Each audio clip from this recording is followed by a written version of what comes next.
program is brought to you by LGT Wealth Management.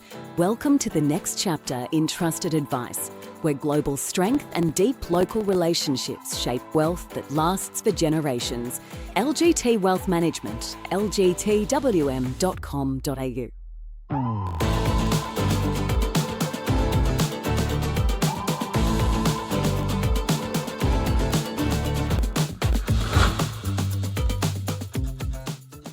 Hello and welcome to the Global View. I'm Andrew Gagan. Thanks for joining us here at Ausbiz on this Thursday. Well, let's get across what has moved overnight. And the US Federal Reserve has delivered a highly anticipated interest rate cut. Conditions in the labor market appear to be gradually cooling, and inflation remains somewhat elevated. In support of our goals and in light of the balance of risks to employment and inflation, today the Federal Open Market Committee decided to lower our policy interest rate by a 0.25 percentage point. However, Fed Chair Jerome Powell has said another rate cut in December is not a foregone conclusion, particularly given the lack of data because of the US government shutdown.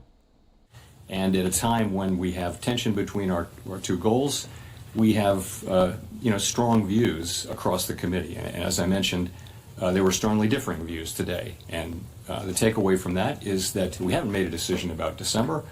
And, we're going to be looking at the data that we have, how that affects the outlook and the balance of risk. Well, Jerome Powell saying the board expects the impact of tariffs on prices to be short-lived, but warns that inflation could be persistent. In the near term, risks to inflation are tilted to the upside and risks to employment to the downside. A challenging situation. There is no risk-free path for policy as we navigate this tension between our employment and inflation goals. Further adjustment to policy will see the Fed end its quantitative tightening on December 1st. Meanwhile, the Bank of Canada has cut its policy rate by 25 basis points to 2.25% in response to the effects of US tariffs persisting, signalling that settings are at the right place as long as the economy grows in line with its forecasts. Well, the US two-year Treasury yield rose to 3.6% following the FOMC decision, while the 10-year rose to 4.07%. Markets have now priced in a 65% chance the Fed funds rate will be cut by 25 basis points at the next meeting in December, with an additional 3 more cuts in this easing cycle. Well, the US dollar index is up around 0.5% on the day. The Aussie is trading at 65.7 US cents. Now, markets perceive the Fed move as a hawkish cut that led to choppy trade on Wall Street, with the major indices mixed. The Nasdaq finishing higher, boosted by the mega-cap tech stocks ahead of earnings results after the bell. Results from Microsoft are it spent nearly $35 billion on AI in its fiscal first quarter, surpassing market expectations and overshadowing blockbuster growth in its cloud computing business. Shares of the company, though, dipping 3% in extended trading, with the capex numbers troubling investors concerned about an AI bubble. Meta recorded a nearly $16 billion one-time charge in the third quarter related to President Trump's big, beautiful bill, and said its capex next year would be notably larger than in 2025. Shares of the company falling around 6% after the bell. And Google parent Alphabet beat Wall Street estimates for third quarter revenue as both its core advertising business and cloud computing unit showed steady growth, with the company reporting total revenue of more than $102 billion for the quarter. And Nvidia became the first company to reach $5 trillion in market value, powered by a rally that has cemented its place at the centre of the AI boom. Elsewhere, Starbucks posted a bigger than expected rise in quarterly global same-store sales, helped by a recovery in demand in international markets.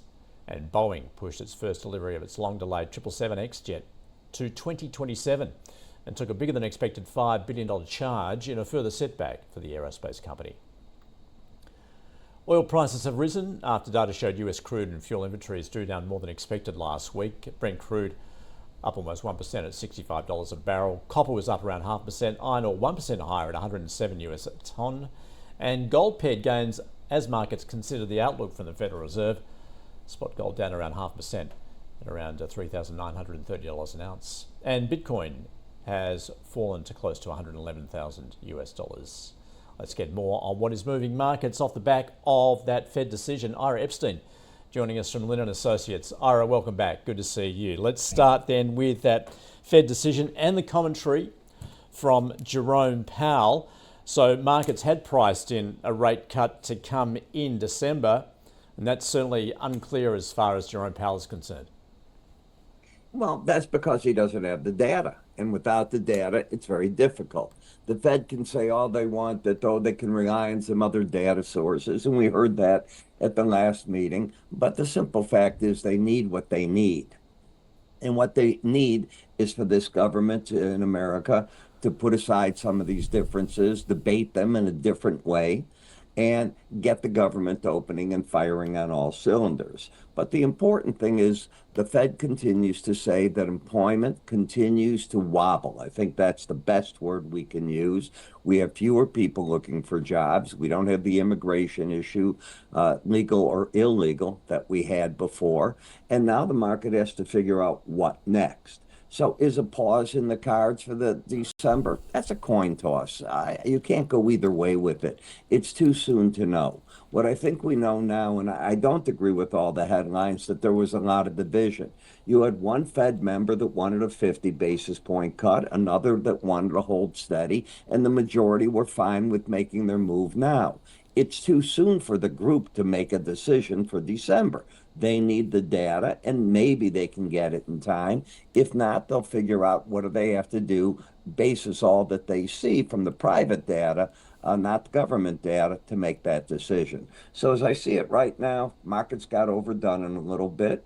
Gold's market got way ahead of itself. Once you start hearing, when you're up over the 4,000 level and then 4,400, that it's going to 10,000, game is over. I mean, those are the people that just like to make the headline, oh, this analyst said this.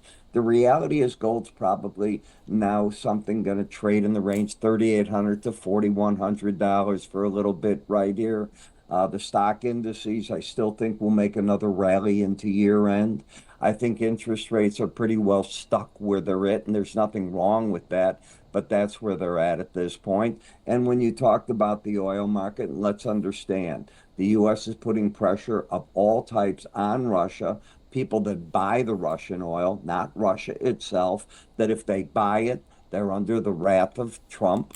They try to avoid that, so the first thing they do is they buy other sources. It drives the prices higher, and eventually more production comes on. The cure to higher prices, if it gets too high, is more production. OPEC can do that, and we can do it if prices get away from this range. So, Ira, what do you anticipate markets are likely to do here in terms of the reaction, given the unknowns about December in particular? And I guess if we look at equities, as I said, sort of fairly mixed there, but are the investors going to be turning their attention again to what we're seeing with AI, given obviously we've had some very big results today as well? Right. It's a great question that you ask. Let's understand, if you really look at the S&P 500 and you start looking at how many companies are trading underneath their 50-day moving average, some the longer weekly averages, there's a number of them.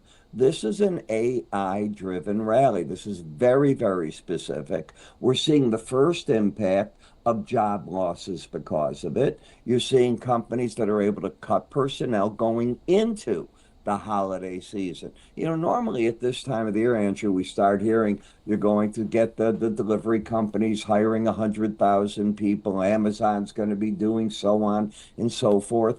Well, now with robotics, with improved AI, you're removing some of that. People will also say, where are these people going to get jobs? Well, initially, it's harder to get those jobs. There's no question about that. However, what will happen is a different type of jobs for those people. AI cannot do everything. You need to ask the questions to get AI to do what it's got to do. And at that point are where the new jobs will come in. So do I think that we're at a turning point? Yes. Do I think this is a dot-com bubble? Nothing like it whatsoever. I think there's big legs to AI, lots of spending yet to come worldwide in these companies, and it's going to be adopted at all levels of economic business. All right. Meanwhile, later today, President Xi, President Trump will get their heads together. How is this a risk event? What's expected? Of course, it's a risk event, but I give the Chinese president all the credit. What he did is he bought 3 cargoes of soybeans. They not bought one this year from the United States, and we were one of their main suppliers prior to all this. So the first thing he did is he reached out and he said, hey, let's get this tamed down. He bought the 3 cargoes that was on the President Trump's list of trying to talk about. Now the question is, how do we open up and let them use the NVIDIA chips? How do we start getting the rare earths not to be so much of a problem? As you know, the U.S. is investing heavily in Australia, but it's not just Australia. It's wherever rare earths are so that we don't get caught in this position again. It all has to tone down. And what is the meeting? About 4 hours from now. And when that meeting happens, what comes out of it is crucial. I have no intent of reading the U.S. content as to how the meeting went. I want to read foreign content. I want to get away from the propaganda machines of China and the U.S. and find out what others think really happened in these meetings. That's where you'll get the lowdown. And we're looking forward to it. Ira, great to catch up with you again. Thanks for joining us on Lynn & Associates. And thanks for having me. Let's turn our attention to the local market. As Ira was just talking about then, obviously later today, just in a few hours, we will have that meeting between Presidents Xi and Trump. So we'll look for any reaction on markets in that news. But we are expecting a lower opening with SPI futures off around 0.33%.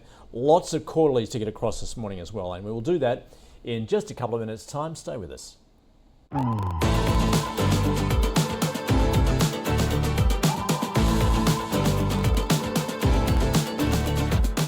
This program is brought to you by LGT Wealth Management. Welcome to the next chapter in trusted advice, where global strength and deep local relationships shape wealth that lasts for generations. LGT Wealth Management, lgtwm.com.au.